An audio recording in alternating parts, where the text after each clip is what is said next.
the word for one is, if you spell it O-N-E-N, it's all right, but that's pronounced unnen. And it was latterly spelled with a Y, because that Y is You can't use that when you're counting. You can use that when you're counting, and you can use that or when you're counting. Technically, Eden is, grammatically speaking, an adjective. You can't have it on its own, it's got to go with something. You would have that in front of the word man, in front of the word woman, day. One day would be Edinjurna, but you can't say Eden for one. You've got to say unnen for one, but Edinjurna.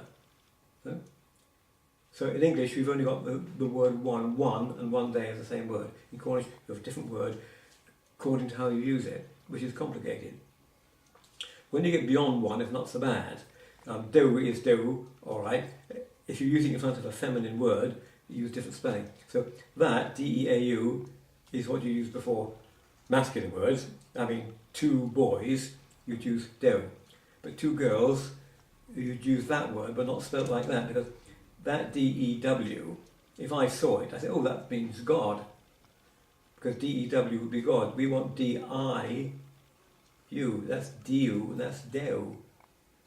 But in English spelling, that's Diu, because how do you pronounce F-E-W? You say, what's that in English? Oh, that's few. Only some people say few. I think I've heard people say few. So you want that's where spelling comes in, is important. That's Deu, this is Diu.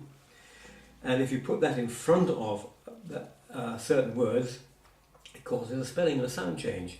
I mean, if I said the word for a boy is meb, two boys isn't do meb, it's do veb. You get what you call mutation. And you know, if they start using these, you have to know a bit of grammar. If you're merely counting, you don't need to know the grammar. But if you're counting, you wouldn't use that. So I don't know here whether this is meant for counting or whether it's meant for general use. You can't just say, oh, that always holds good, however you want to use it. It doesn't work like that. Can you just pronounce them for counting? Right, that one on its own, Eden, is also, often in Cornish you've got two pronunciations, either Eden or Iden. That is unnen. When you're counting, that's un, right? That for two is deu, deu, deu. Sometimes that has been spelled D-O-W. See, it's not deu, it's deu. If you're saying that in front of a feminine word, it comes as diu. So it's either deu or do. That is try, right, if it's used in front of a masculine word. So try, den, three men. But in front of the word women, you'd have to use tear. Well, that's a very old-fashioned spelling. I spell it T-A-I-R. Tear, benen, three women. Tear, benen, but try, den, three men. Try, meb, three boys. So you've got two words for two words for three, according to whether you're talking about a masculine or a feminine word. Same applies here. This is why I've got padja and peda. Well, it's spelled padja, P-A-D-Z-H, doesn't matter really. That's in front of masculine words. So four boys, padjamol. Four girls, pedamours. Right? That's why I've got two words, right? And the word for a lizard is pedrevan, one of the words, or it's also the same word for a newt, because revan really means an oar or a paddle. So the word for a newt is a four-paddle. So you put peda, not padja. It's not a padja, it's a peda.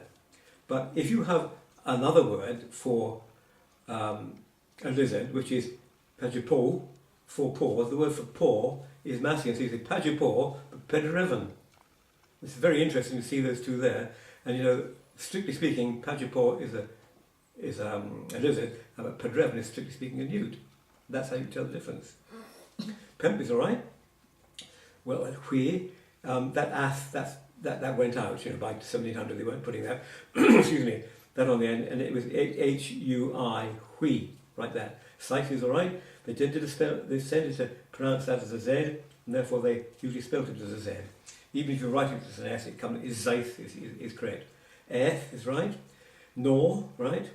Deg is right. Only in modern spelling, if you saw that, you say, oh, EA is air. That would be deg. That would not be right. So it's really dig and not deg. So that's why you have that spelling with an E accent.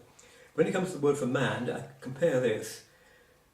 Two words for man. it used to be Dane, and Edward Llwyd said it then became Den. So it went from Dane to Den.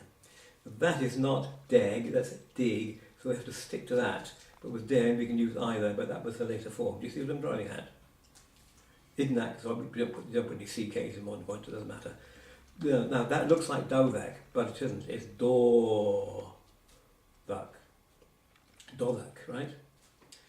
Then that looks like Tarvak, but it's Torvak, because one of the later spellings spelled it with T-O-R, which is not quite right. But you've got to remember that A-R is often OR. So this is spelled T-A-R-D-H-A-K, pronounced Torvak. And I'm afraid that, I'd love to say that it was quite easy, but it isn't. Because Warthak's all right. You put it, that's the, it's Warthak. Pimthak is all right. Whithak is all right. Or Whitag, actually, turned out as Whitag. I don't want to be too fussy. Saitak, that should be the other way around. S-E-I, Saitak. And that came out as Itak. Nonjak is all right. That doesn't matter about the G. I mean, that's spelled D-Z-H, modern Cornish, and Igans is all right. So basically, it's the same, but anybody who read those off without knowing anything about the language will probably get quite a lot of them wrong. A lot of people would say that was tree, you see. When I first learned Cornish, I thought that was tree. And it might have been in the Middle Ages, but it turned into tray.